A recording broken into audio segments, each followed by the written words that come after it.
This is the Steve Gruber Show. Yes, it is. Glad to have you here today. All right, so I'm all fired up here, trying to figure out what we're doing. We're live in the Heartland and live in all 50 states, and working on something here. First off, three big things this hour that you're going to need to know. Number one, seriously, I'm going to have to ask Ivy about this. An emotional support drink. Do you have one of those? It's a real problem for some folks if they lose theirs. I'm telling you, there's mental health problems in this country. Number two, Zelensky says no deal to whatever Trump and Putin discuss. No matter what, the answer is no. Seems like a guy who wants to get a lot more people killed. And number three, I'm going to get to number three. I've got this whole bombshell from John Solomon. We're going to get to that. But I am just obsessed at the moment with Grok. Grok is the AI for X, if you don't know, for Twitter, if you're still old school. And here's what I'm going to offer you. Now here, Ivy, you got a coffee cup, a Gruber cup somewhere you could hand to me here. Just bring it in. It's fine. Here's what I'm going to do for you. The first person to give me a James Clapper image from Grok. Thank you. You're like Vanna White. God bless you. There it is. It's the Gruber coffee cup, the Steve Gruber Show. These are new, by the way. You'll be getting these soon. See that? Love that. There it is. Of free speech rules, of course. Free speech rules. This one's used. We'll actually send you a new one. Coffee's cold. You should warm that up. Some people might want Ivy's cup, actually. Well, actually, that's true. They might want Ivy's cup over a new one from me. Fair point. Well, that's the cup that you use for 1775 coffee. Is that right? See, nicely done, Brock. Very well done. I like that. So here's what I'm offering. Here's what I'm offering.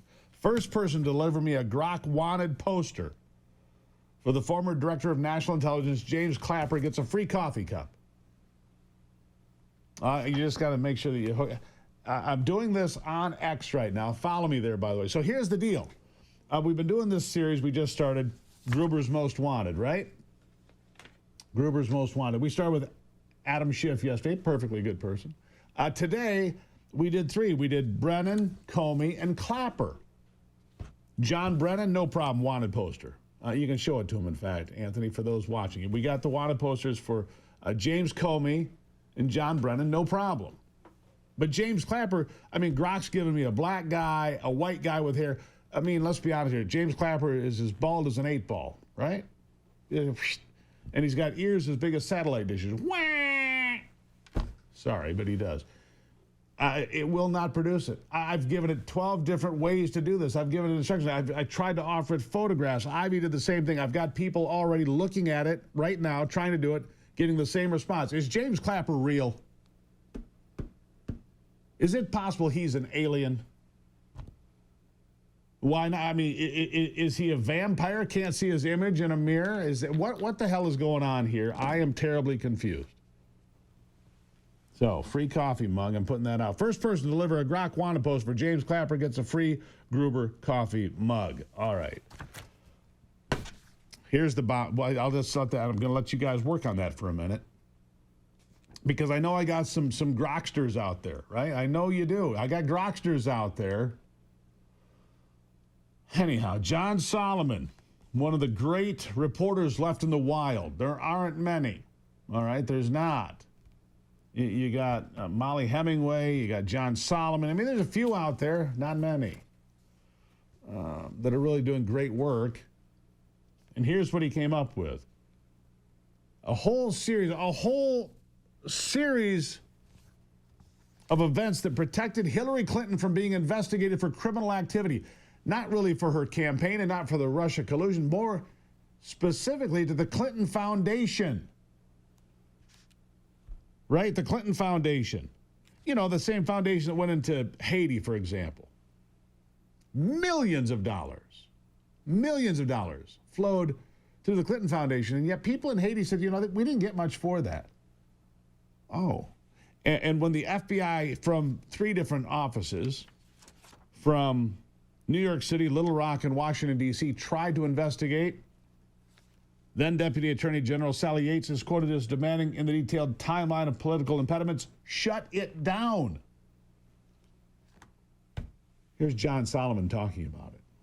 you've got more coming tomorrow, I understand, John. What can you tell us today about what we're going to read tomorrow? Yeah, let's give you another line. So part of this process is that Republicans find themselves in a weaponized investigation. They didn't commit what they're accused of, but they're defending against it. The process becomes the punishment. Hillary Clinton's got an email problem. There is a Russia collusion thing jumped on Trump. Hunter Biden's got a corruption problem. Donald Trump has impeachment. Joe Biden has classified documents in his garage and in his UPenn office. Donald Trump gets raided for classified documents. One of the elements that we haven't spent a lot of time talking about, which actually was the largest obsession of the FBI and the largest frustration of the FBI during the Comey years, was the FBI's efforts to potentially investigate and prosecute Hillary Clinton for corruption via her Clinton Foundation. Tomorrow, we're going to make public for everybody a bombshell timeline, a lengthy memo that goes in great and painful and excruciating detail all the ways that the Justice Department under Barack Obama and some of James Comey's deputies went to stop agents from legitimately investigating predicated corruption investigation against Hillary Clinton, looking at money and decisions she made. Money goes to the foundation, decisions are made. They thought they saw a pattern, not one office, not two offices, 3 separate offices of the FBI. They were politically obstructed. You're going to know the names, the terms, the dates on which all that obstruction occurred by tomorrow morning. Yeah. And here it is. You know, by the way, there was a book written a number of years ago, you probably heard about it, called Clinton Cash by Peter Schweitzer. Schweitzer outlined all of this, or most of it. Great book. He outlined all of it or most of it. And anyhow, one more thing from John Solomon. We won't get through all of it, but let's hear the list of grand conspiracy crimes. The department is reporting that in 2024, crime went down 35%. That's not it. And then again... That's okay. That's a D.C. crime thing, which we're going to get to, by the way, where they're lying about crime in D.C. We'll catch up on that. I do appreciate the efforts of everybody online. Dave Hodges put one through, Steve Gruber's Most Wanted. No James Clapper, of course. Clapper. Impossible to create with Grok. Grok even responded to me on X, questioning me as if I was doing something wrong. Well, did you put in this? You put in that? Yeah, Grok, here it is. Got it all for you. You're dishonest. AI gone wild is what that is. You know, gone wild. Speaking of gone wild, I'm going to play this for Ivy. An emotional support drink. I'm a little off a little bit today. An emotional support drink. Do you have one? Mine's called coffee. Sometimes it's called bourbon, but I'm going to play for you here in a little bit a woman who is off her rocker because Starbucks no longer had her emotional support drink. You know, there's a mental health crisis in America. Go on, Groksters. Find me what I'm asking for. James Clapper. I'll be right back.